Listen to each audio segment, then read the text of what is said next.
Hello and welcome to the Money Marketing Podcast. I'm delighted to introduce the first episode in a three-part series in association with Tenet Group, an advisor support group and network, looking at the different routes advisors can take to join a network. I hope you enjoy. Today I'm joined by Steve Jones, who is Managing Director of Tenet's Network. Hi Steve, thank you for joining us. Good morning. Could I ask you to start off telling our listeners a little bit about yourself and your role at Tenet, please? Sure, of course. So my name's Steve Jones, Managing Director of Tenet Network Services. I've been in the industry a long time, so I joined in 1985, and I joined what was Tenet originally was called M&E Network back in the day. Joined that business in 1993, so almost 30 years with the Tenet Group.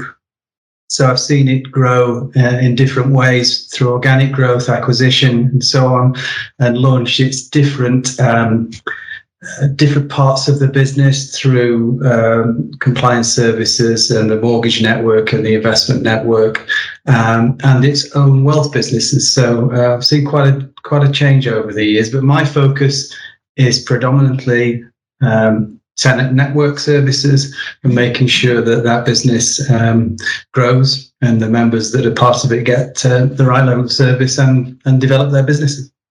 Great. So that's perfect, because today we're going to be discussing the value of being part of a network. So first up, I think it would be useful to talk a bit about why an advisor might want to join a network in the first place. Okay. I think you could break it down into a number of areas, but for most advisors, they want to focus on making sure their clients, I think all advisors want to make sure their clients get a good level of service, first-class advice, and meet their objectives.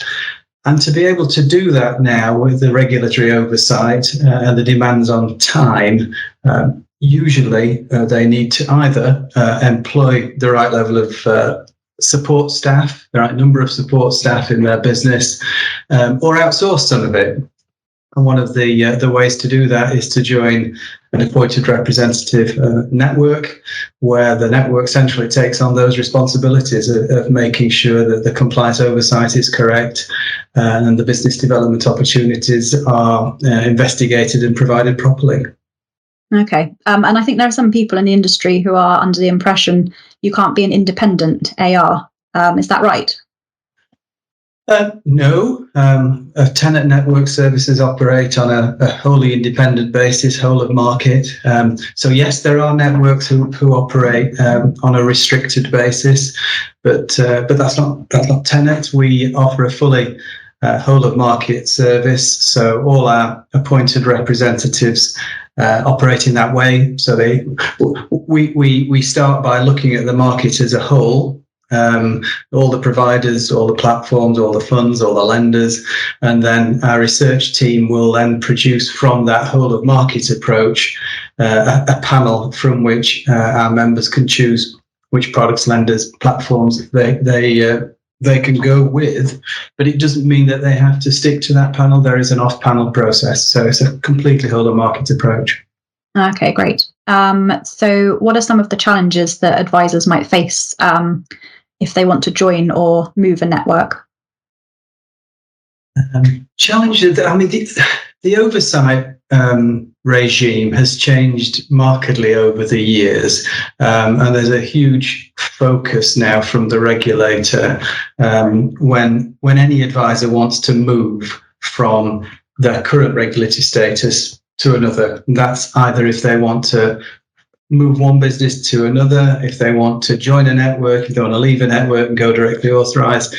The process for authorisation takes longer. There's a lot more scrutiny by the regulator. But also, if anybody wants to join a network, so joining Tenet Network Services, we want to make sure that the right calibre of individual is coming in.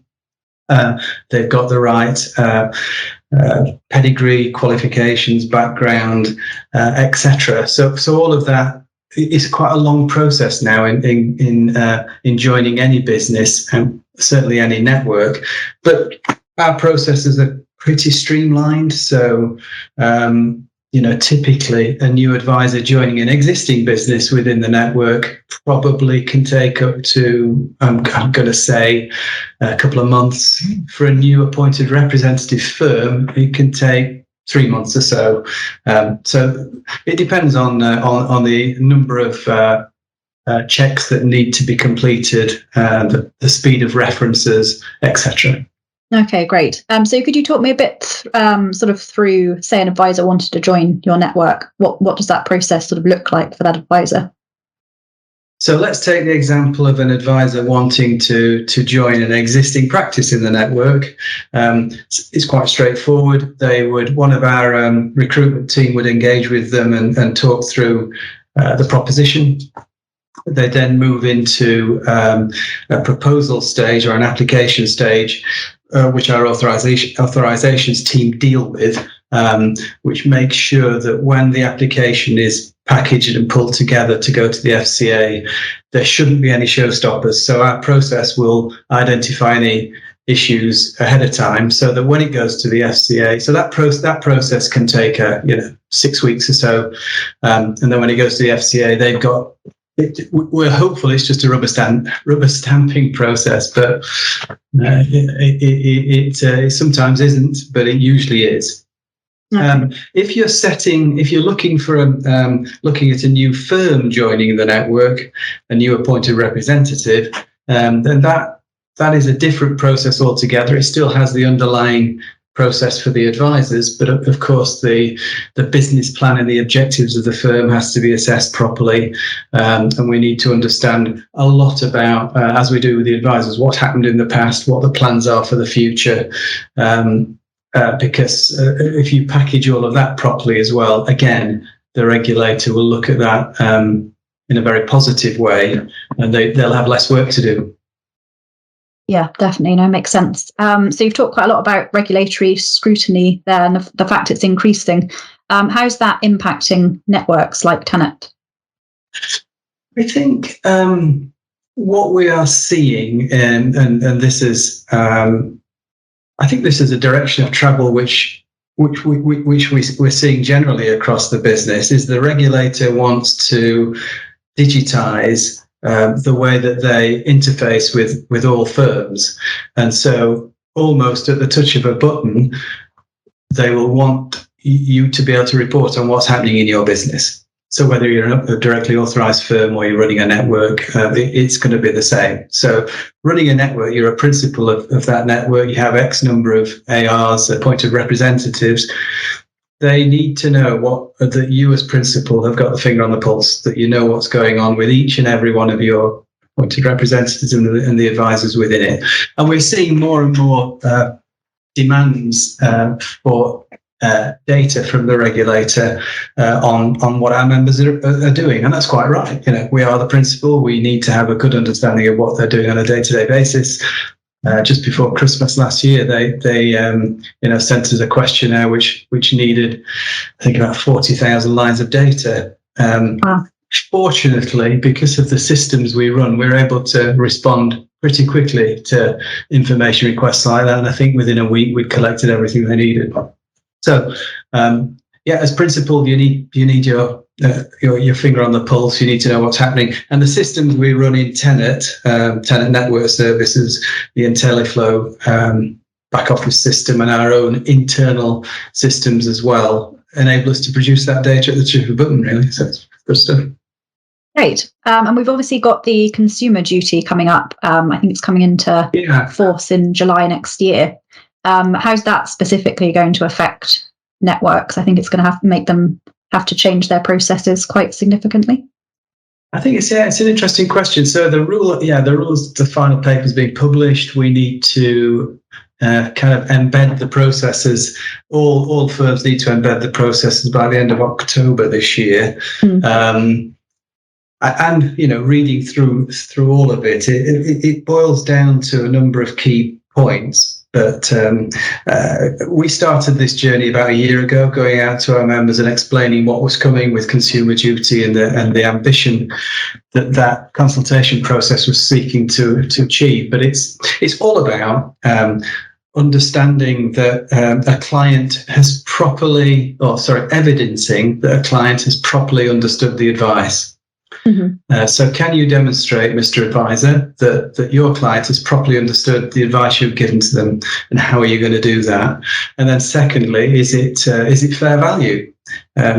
Is what you're doing, is the initial part of the process and the ongoing support and advice of the advice process fair value, and how can you demonstrate that? And there's clear examples of where advisors have identified that they're actually not doing a great deal for example, the annual fee that they're being paid. So it's really important that advisors are able to demonstrate that. So the support that we need to provide all our members as we move into this new phase of kind of regulatory oversight is how they're going to do that. So we're in the process of producing, the policies and the guidelines and the templates they can use to be able to embed that in their businesses. That's great. And what about the AR regime? I think the regulator's getting quite sort of tough on appointed representatives. Yeah, I think as I mentioned earlier, the AR regime is all about if you're running a network, make sure you're running it properly, and that means that they're just going to ask for more data from the principal firm. So they expect you to be have your finger on the pulse, know what's happening with every advisor, every firm, know the key performance indicators of everybody out there, every individual, every firm, the financial monitoring situation, so that you are seen to be being able to report accurately and timely on every single event within the business. I think without technology, that's going to be a big ask. You cannot run a network now without the right technology in place, and that will become more and more important. Great. Thank you so much, Steve. It's been really good to talk to you today. Thanks for joining us. Absolute pleasure. Thank you. Thank you so much for listening to our podcast about the value of being part of a network.